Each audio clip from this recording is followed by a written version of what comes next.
What's up, everyone? Got a Maytag washer, water filter, little light says to replace.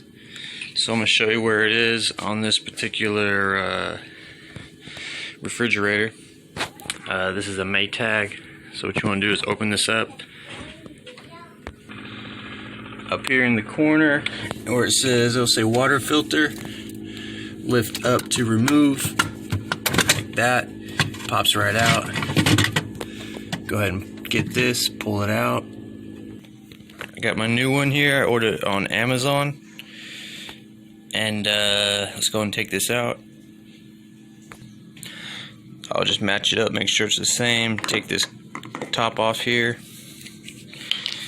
And then we'll go ahead and put this in. Alright, this is made so it'll only go in one way. So this one goes on the bottom here. And this can go in like this. These little notches on the top will go on the top, and this arrow will also be pointing up, so you push that in. This door will want to shut, so you just go ahead and let it shut to help it. There you go, all done. And here's the model number right here, if you need to know the model number. Okay. I ran some water through it. You might get like a little like spurts of like inconsistencies while the new filter's getting ran through. And then I would hold this water filter button down for 3 seconds.